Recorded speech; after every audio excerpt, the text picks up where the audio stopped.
Oh, we love the music. Good evening, everyone. We are now exactly 24 hours before the first polls close, with Georgia closing at 7 p.m. Eastern Standard Time tomorrow.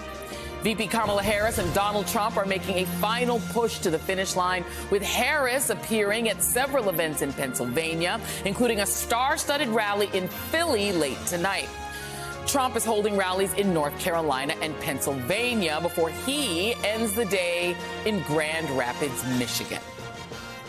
And we begin our final sprint, having arrived at that point in the election season where basically we on this side of the TV screen have said all we can. We've laid out the stakes in this crucial election, where one side stands for freedom while the other meets the textbook definition of fascism, namely a far-right dictatorial regime like Hitler's Germany or Franco's Spain or Mussolini's Italy, but also white-ruled South Africa before Mandela and the black majority took control, or Vladimir Putin's Russia, Viktor Orban's Hungary, or Nicolas Maduro in Venezuela today, that suppresses the rights of women and minorities, uses the military to execute the whims of a strongman dictator, and controls and suppresses the press, education, the arts, rewrites history to suit a favored and dominant racial class, and foments extravagant corruption in order to enrich the dictator and his friends. We've warned you about Donald Trump's profound unfitness for office, from his theft of classified documents and attempted insurrection to his clear cognitive and physical decline, to what he plans to do if he returns to power, threatening to lock up or even execute his political opponents, increasing federal capital punishment and unleashing the police unrestrained, using the military to suppress protests, banning abortion nationwide by enforcing the Comstock Act, persecuting LGBTQ Americans, spiking prices and crashing the economy with across-the-board tariffs that amount to a giant Trump tax on everything you buy that's imported from overseas, firing tens of thousands of dedicated civil servants and putting people in charge of our government like Elon Musk, who has essentially purchased Trump for $75 million. Peter Thiel, who already owns Trump's would-be woman-hating vice president, J.D. Vance. Tom Homan, who vows to deport whole families of immigrants that could include U.S. citizens. Stephen Miller, who seems to dream of the return of internment camps to U.S. soil, along with mass deportation to make America white again. RFK Jr., who Trump has vowed to put in charge of not just women's health, but all of our health, and who this weekend announced that the first order of business will be to end the fluoridation of our water supply, taking us back to an era when childhood cavities and oral disease were rampant. You know, I guess that's before he ends childhood vaccination to, quote, make America healthy again by allowing measles, mumps, and polio to make a comeback alongside the coronavirus. And hell, why not bring back the bubonic plague? And of course, there's Trump himself, who this weekend topped his previous insanity by questioning whether a Greek NBA player whose parents were Nigerian immigrants to that country is really Greek, presumably because he isn't white, and then boasted about his own beautiful white skin. I would say the Greek is a seriously good player. Do you agree? And tell me, who has more Greek in him, the Greek or me? I think we have about the same, right? That white, beautiful white skin that I have would be nice and tan. I got the whitest skin because I never have time to go out in the sun, but I have that beautiful white, and you know what?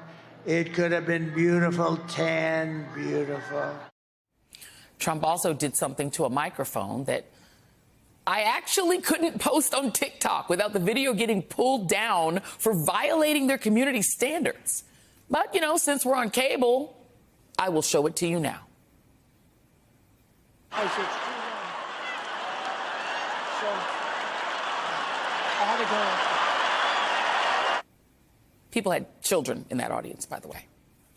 And he closed out his Pennsylvania rally on Sunday by saying he shouldn't have left the White House in 2020. He should have just stayed forever. And then he invited whoever felt the urge to shoot members of the press. I have a piece of glass over here, and I don't have a piece of glass there. And I have this piece of glass here, but all we have really over here is the fake news, right?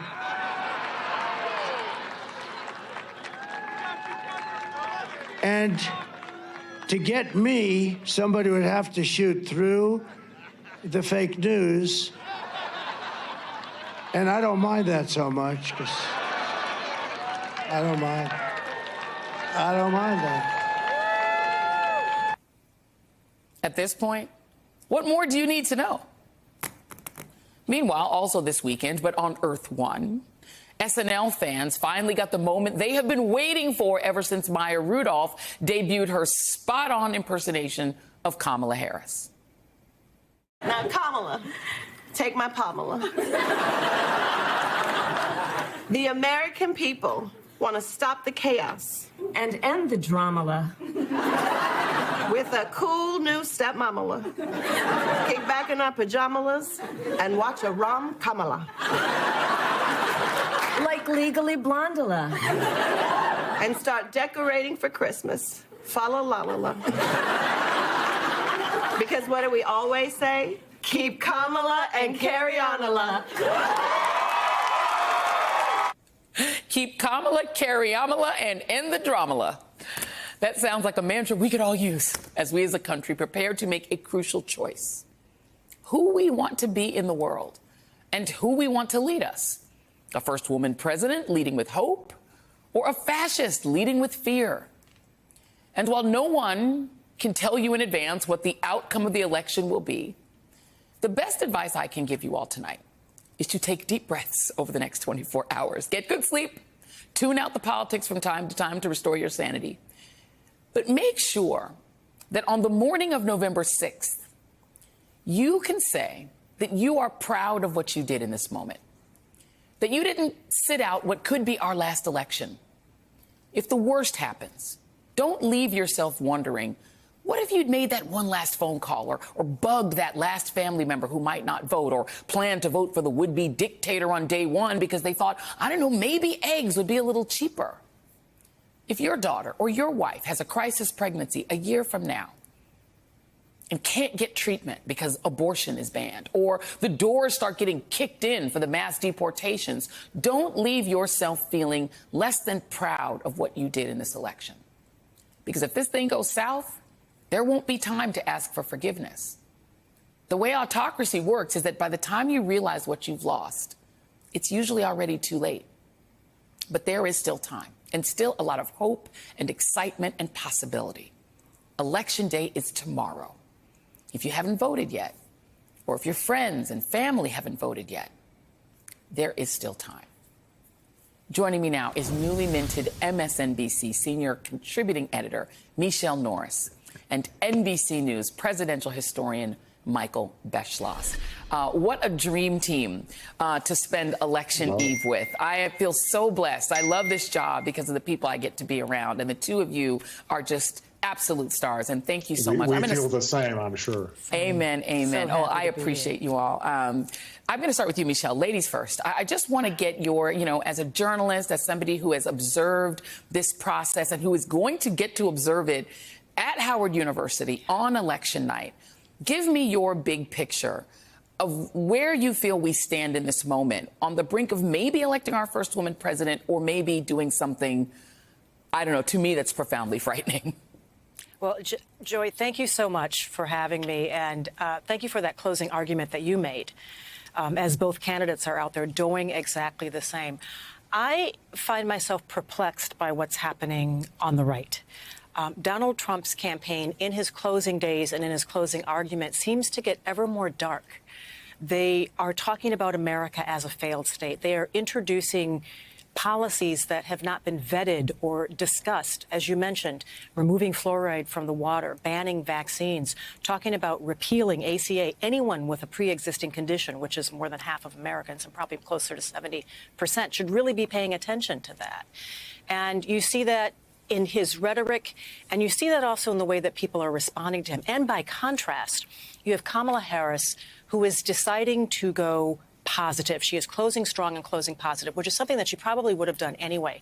But when you talk to people around the campaign, they feel like this is all the more necessary because of the negativity oozing, and I chose that verb carefully, oozing out of the other side. She is reaching for inspiration and aspiration, where the other side of the table seems to be talking about something that feels like asphyxiation, like closing America off with all of that negativity. I talked to a lot of people who've been making phone banks over the 3 years, and there's one thing I want to, 3 weeks, and there's one thing I want to share with you. One of the things they noted is that when they talked to people who had voted for Donald Trump in either 2016 or 2020, and if they were changing their vote, a few weeks ago, it was an anti-Trump vote. They were upset with him. They didn't like his rhetoric. They didn't like his policies. In the last week, one of the things that they said, and these are people who were phone banking in Nevada and Pennsylvania and Michigan in particular, they're saying that they're seeing more people who are actually saying that they're voting for Kamala Harris in the affirmative. It's not just an anti-Trump vote. And that's interesting because that means that she's punching through. And she's doing it at about the 3-month mark. And if you were in a campaign, that's the moment that most candidates start to make their case. She had just 3 months to do it, and she seems to have been able to do that in that 3-month period. So people looked up and apparently are starting to like what they see. And I think that Iowa poll that dropped over the weekend is an indication of that.